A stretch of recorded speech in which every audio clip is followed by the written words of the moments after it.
Notes on Democracy by H.L. Mencken. Part 1. Democratic Man. Chapter 1. His Appearance in the World. Democracy came into the Western world to the tune of sweet, soft music. There was at the start no harsh bawling from below. There was only a dulcet twittering from above.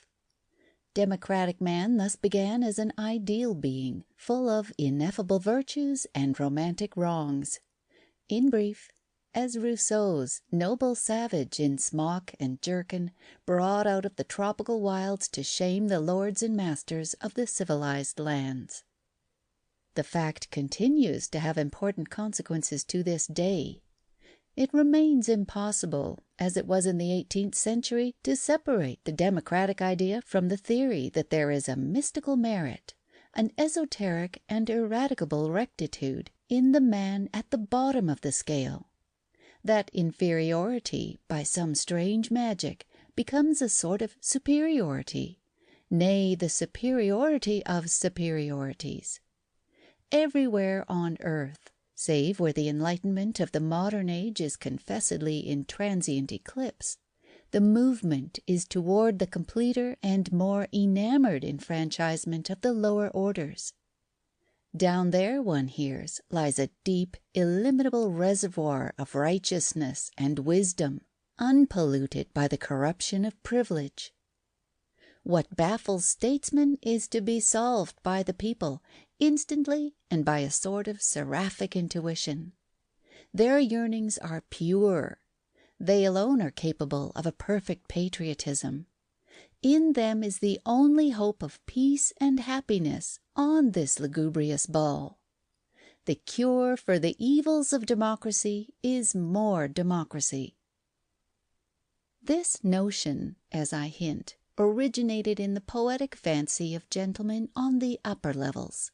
Sentimentalists who, observing to their distress that the ass was overladen, proposed to reform transport by putting him into the cart. A stale Christian bilge ran through their veins, though many of them, as it happened, toyed with what is now called modernism. They were the direct ancestors of the more saccharine liberals of to-day, who yet mouth their tattered phrases and dream their prosperous dreams. I can find no record that these phrases, in the beginning, made much impression upon the actual objects of their rhetoric. Early democratic man seems to have given little thought to the democratic ideal, and less veneration. What he wanted was something concrete and highly materialistic. More to eat, less work, higher wages, lower taxes. He had no apparent belief in the achromatic virtue of his class, and certainly none in its capacity to rule. His aim was not to exterminate the baron, but simply to bring the baron back to a proper discharge of baronial business. When, by the wild shooting that naturally accompanies all mob movements, the former end was accidentally accomplished, and men out of the mob began to take on baronial airs, the mob itself quickly showed its opinion of them by butchering them deliberately and in earnest. Once the pikes were out, indeed, it was a great deal more dangerous to be a tribune of the people than to be an ornament of the old order. The more copiously the blood gushed, the nearer that old order came to resurrection. The Paris proletariat, having been misled into killing the king in 1793, devoted the next 2 years to killing those who had misled it, and by the middle of 1796 it had another king in fact, and in 3 years more he was king de jure, with an attendant herd of barons, counts, marquises, and dukes, some of them new, but most of them old, to guard, symbolize, and execute his sovereignty. And he and they were immensely popular, so popular that half France leaped to suicide that their glory might blind the world. Meanwhile, of course, there had been a certain seeping down of democratic theory from the metaphysicians to the mob, obscured by the uproar, but still going on. Rhetoric, like a stealthy plague, was doing its immemorial work.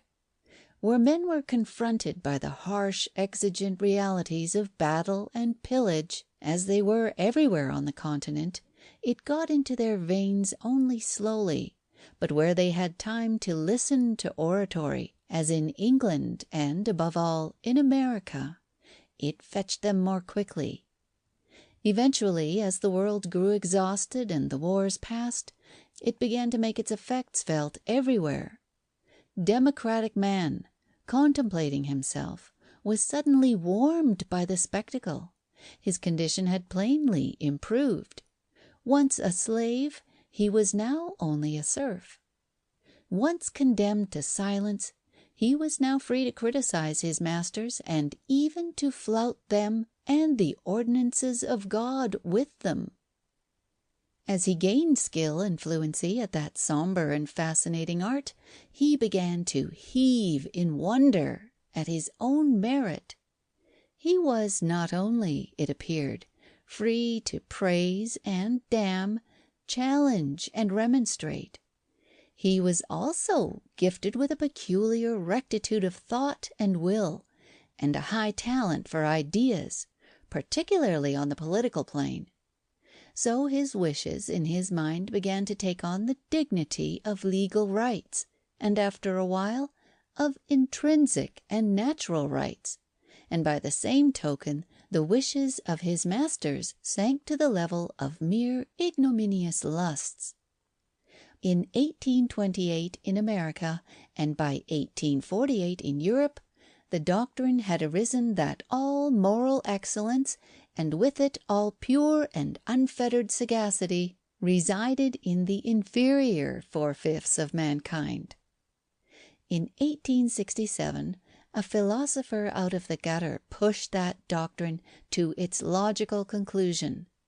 He taught that the superior minority had no virtues at all, and hence no rights at all, that the world belonged exclusively and absolutely to those who hewed its wood and drew its water. In less than half a century he had more followers in the world, open and covert, than any other sophist since the age of the apostles.